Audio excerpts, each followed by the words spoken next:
Bracing for retaliation, for days, Ukraine was pummeled in an overnight Russian attack. Kyiv reports Moscow launched one of its largest drone and missile strikes, killing at least 4 people and injuring nearly 24 in the Ukrainian capital. President Volodymyr Zelensky said that Russia used more than 400 drones and 40 missiles in the barrage, adding, quote, almost all of Ukraine was in the crosshairs. Meantime, Russian officials say that a Ukrainian drone attack hit an industrial site in the country's south. Our friend Pleitgen is in Berlin for us with the very latest. So, listen, we all knew that Russia was going to retaliate sooner or later. Did we expect the retaliation to come this quickly and in this form?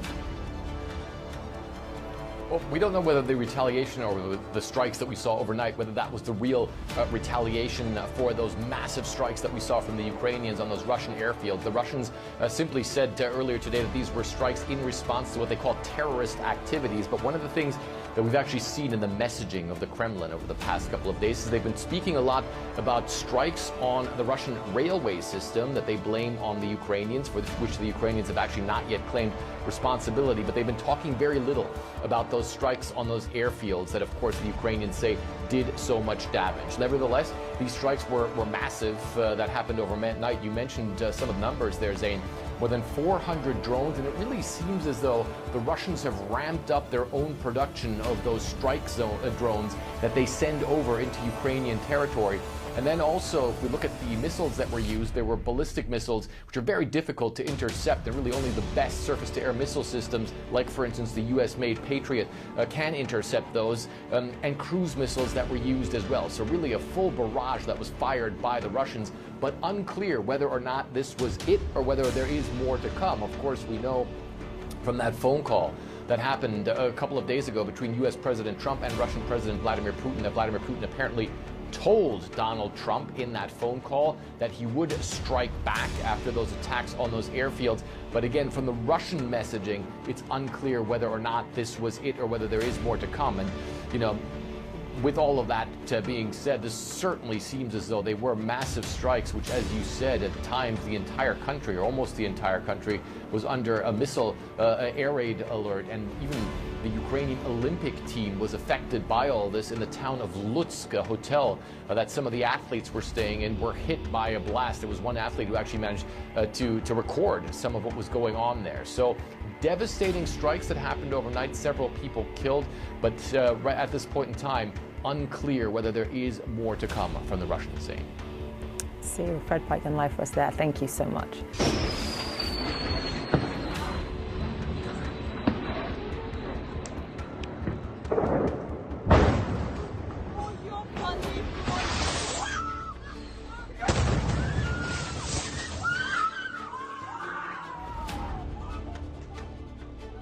New video coming into CNN. Now you can hear what Ukrainians have experienced over the last few hours.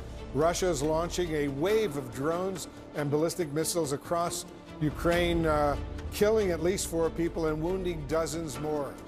Joining us now is Panetta. He served as Defense Secretary and CIA Director under President Obama. Mr. Secretary, thanks so much for joining us. Do you see these latest Russian strikes showing that Vladimir Putin is making good on his threat to retaliate big time after Ukraine's rather humiliating attacks on Russian airfields in recent days? How far do you think all of this will go? How far will Putin go? I think the clear message is that Putin is going to continue this war. Without pressure from the United States, without pressure from President Trump, he feels that he is in control of the situation, and he's going to continue to hammer Ukraine, largely because President Trump will not put pressure on Putin. And as a consequence, he thinks he has a license to continue to do this and not participate in any kind of ceasefire. It is a very tragic situation right now in Ukraine. It's a horrible situation indeed.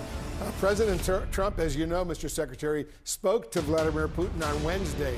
I want to play for you and for our viewers and get your reaction to something that Trump said that he told the Russian leader. Listen to this.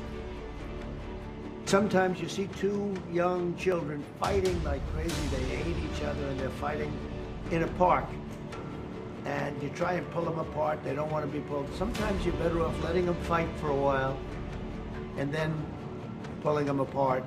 And I gave that analogy to Putin yesterday. I said, President, maybe you're going to have to keep fighting and suffering a lot, because both sides are suffering, before you pull them apart, before they're able to be pulled apart.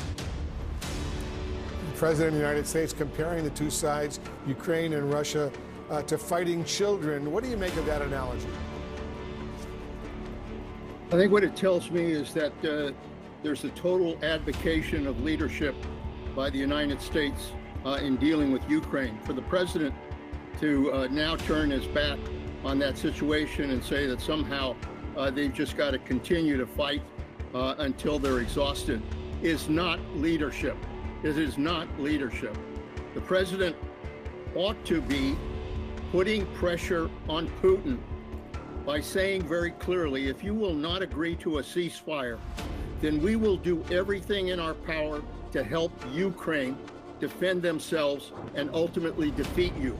That's the message that Putin has to hear, and he's not hearing that. What he's hearing is a weak president basically turning his back on the situation and giving Putin a license to continue these horrible attacks. One Ukrainian lawmaker actually told CNN that President Trump essentially gave Putin the green light to attack. Do you agree?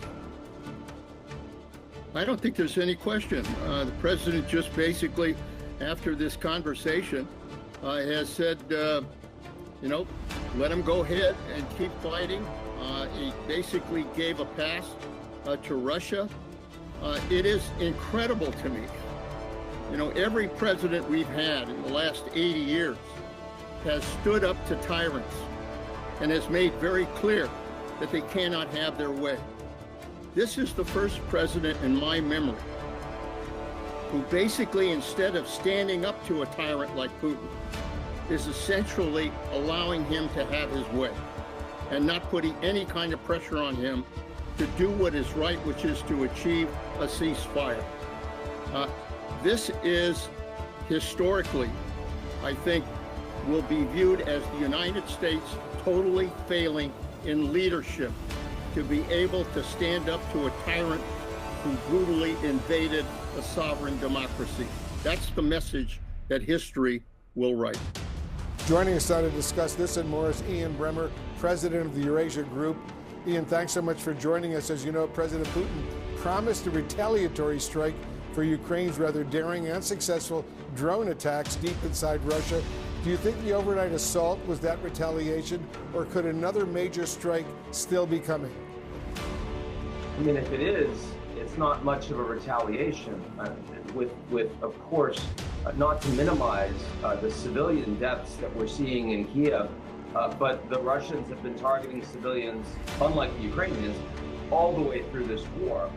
And Ukraine has been able to shoot down an awful lot. That's very little compared to $300 drones taking out $100 million strategic bombers of Russia. And even in Putin's controlled information environment, that's not going to look like much of a retaliation. So no, I don't think we've seen the full extent of what we're going to expect from Putin. Yeah, I suspect you're right. Presidents Trump and Putin spoke on the phone on Wednesday. President Trump said the Russian leader told him Moscow would have to respond to Ukraine's drone attack. A Ukrainian parliamentarian is accusing Trump of giving Putin an actual green light to do so. Do you think that's how Putin actually sees it? I guess he sees it as a flashing yellow. I mean, President Biden tried the stick against Putin to try to get him to back away from this illegal invasion, and Biden failed. Trump has now tried the carrot with Putin to sweeten the offer, engage diplomatically, say that he'll get rid of sanctions, willingness to engage on national security and economic investment. And Putin has said no. So they both failed. And I think the more important meeting this week, Wolf, was yesterday in the Oval Office with Chancellor Merz from Germany. And here, what we see is that the U.S. and NATO are much more aligned on Ukraine today than they were a month ago when Zelensky was getting beaten up by Trump in the Oval Office, and the U.S. was suspending intelligence and military support. We're very far from that. Trump is now thinking about washing his hands from the diplomacy, but he has a critical minerals deal with Ukraine. And you're going to see continued U.S. intelligence support and weapons sales to support the Ukrainians on the ground. So in that regard, the war is ongoing, and there's going to be a lot of pain and human suffering and a lot of cost. But the Americans aren't walking away from NATO, aren't walking away from Ukraine. I think that's quite important.